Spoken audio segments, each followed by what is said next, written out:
Didier et Clément, s'il vous plaît. Bonjour. Vous vous rappelez la première fois? Votre première fois? Non, pas celle-ci. L'autre. Moins jeune. Plus grand, cette première fois que nous avons tous vécu. Rappelez-vous, nous étions assis et soudainement, debout. Les mains dans le dos au tableau, le corps en bascule, façon culbuto, les yeux au ciel ou à terre pour ne pas voir le regard de nos camarades, dont le sourire était sournois et moqueur. Et puis soudainement, condamné au par cœur, c'était à nous. Maître Corbeau, sur un arbre perché, tenait en son bec, je m'arrête là, 2 fautes. Le corbeau, c'est un bourge, un bourgeois. Encore faut-il l'entendre. Quant à l'arbre perché, le premier d'entre vous qui en trouve un me le rapporte. Je suis de nature et de jardin, je suis aussi collectionneur. C'était hier. Mais aujourd'hui, je ne ferai pas le constat ici de la pauvreté de la parole managériale, où la longueur se dispute à l'ennui, où les managers, au meilleur des cas, sont télégraphistes ou au pire, des comptables. Obligeance oblige. Mais cette parole dont je vous parle sera de plus en plus demandée demain dans un univers qui se digitalise, qui se numérise. Tout à l'heure, je pense que tu en as parlé, les soft skills.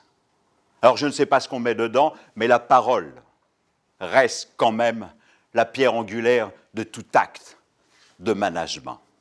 Il y a quelques années, Gilles Deleuze disait dans son abécédaire, « Écrire, c'est propre. Parler, c'est sale.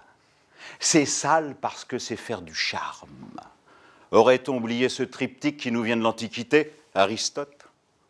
Communiquer, c'est instruire, le logos, plaire, l'éthos, et émouvoir, si le besoin est nécessaire, le pathos. L'oralité, cette oralité dont je vous parle, cette première épreuve que nous avons tous vécue, dont beaucoup n'ont pas fait la résilience. En intelligence émotionnelle, on appelle ça les marqueurs somatiques.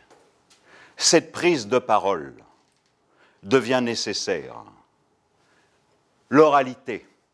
Avant d'aller plus loin, faisons un point sur l'oralité qui sert de dénominateur commun à 3 sujets dont on parle beaucoup. La prise de parole, l'éloquence et puis l'art oratoire. La prise de parole, c'est que de la technique. Pas de truc, pas de ficelle. Et encore moins de martingale gagnante. La prise de parole, c'est comme le permis. Vous avez le code et la conduite. Eh bien, la prise de parole, c'est la conduite. La conduite de vous-même. L'éthos, disaient les Grecs. Et puis, on a l'éloquence. Ah, l'éloquence dont on parle beaucoup. L'éloquence. Là, l'orateur devient architecte du fond et de la forme. Et il s'appuie sur un système qu'on appelle la rhétorique. Vous connaissez la rhétorique? Vous en faites, comme M. Jourdain faisait de la prose, sans le savoir. Et puis, il y a 4 étapes qui vont sanctionner, puisqu'il est architecte, cette mise en chantier, cette mise en forme. L'invention, la disposition, l'élocution et l'action. L'action, c'est le fait de délivrer son message, c'est la prise de parole. Démosthène disait que c'était l'étape la plus importante dans un discours. Et puis, il y a l'art oratoire. Je pourrais vous citer Louis-Ferdinand Céline qui disait que l'amour était l'infini à la portée des caniches. Eh bien, l'art oratoire, c'est aussi l'infini à la portée des caniches. Un minimum de culture, quand même. Et l'ignorance fait beaucoup de progrès. L'art oratoire, c'est la piste noire de l'orateur. C'est les Grandes Jorasses, un matin de novembre, par la face nord. Ou pour ceux qui auraient des humeurs maritimes, le passage des 40e rugissants. Imaginez un général qui déplacerait ses corps d'armée en fonction du mouvement de l'ennemi. Eh bien, c'est ça, l'oratoire. Savoir désorganiser sa propre démarche intellectuelle pour se soumettre à l'inattendu et servir en permanence, savoir improviser. Et puis cela nécessite de la mémoire. Mémoire que Quintilien au 1er siècle rajoutait entre l'élocution et l'action. Mais l'oralité reste en fait le point commun de ces 3 sujets. Mais c'est aussi par la pratique que l'on travaille l'oralité. Je vous ai dit qu'il n'y avait pas d'astuce, ni de ficelle, ni de truc. C'est par des exercices que l'on travaille sa prise de parole. Le but est de retrouver ce naturel. Tout le monde a un naturel. Mais ce naturel a tendance à disparaître aussitôt qu'on est confronté au regard des autres. C'est pour ça que c'est un paradoxe. Se retrouver soi-même nécessite un travail. Mais on ne peut pas dissocier le corps, le geste et la voix. C'est à travers le corps que la voix s'exprime. Et si le geste est le verbe du corps, la voix est la signature du corps. Et le tout authentifie notre personnalité, notre singularité, notre individualité. Mais nous avons une langue pour communiquer. Nous avons la même. Est-ce que vous connaissez la spécificité de la langue française? Non. Georges Leroy, auteur du traité pratique de la diction française, livre qui fait toujours référence et toujours réédité, disait que la langue française est une droite, je dirais même plus, en toute humilité, c'est une plate. Elle n'a pas d'accent tonique, comme les autres langues. En revanche, elle en a un, réputé comme fixe. Et la langue française a une difficulté, elle ne peut se comprendre que sur l'attaque et la finale. Ce sont les syllabes qui donnent la compréhension du message.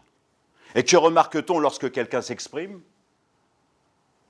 Une attaque un peu indécise, molle, je dirais même émolliente. Et puis, que se passe-t-il? Soudainement, au fur et à mesure qu'il parle, un stress aigu le prend, manifestation de sa peur, la peur paralysant la mémoire. Donc qu'est-ce qu'il fait? Alors qu'il parle, il se projette par l'impensé de ce qu'il va dire par la suite. Du coup, conséquence, les finales s'effondrent, il pense être dans le mouvement alors qu'il n'est que dans la précipitation. Constat, une parole monocorde qui fait apparaître la notion psychologique du temps, la durée, c'est long, on s'ennuie, on bâille, on décroche, tout simplement. Alors, puisque je vous ai parlé de pratique, que devrait-on faire? J'ai vu quelques-uns parmi vous qui avaient écrit leur texte. C'est un des paradoxes, l'oralité se construit dans l'écrit. Mais pour échapper à ce corps mort de l'écrit que disait Bossuet, encore faut-il rendre la langue vivante. Et c'était là qu'il faut absolument déstructurer son texte, enlever toutes les ponctuations écrites. On transgresse les virgules, on ne s'arrête pas au point, on accélère, on décélère, on élargit, on fait des ruptures. On est vivant et on regarde.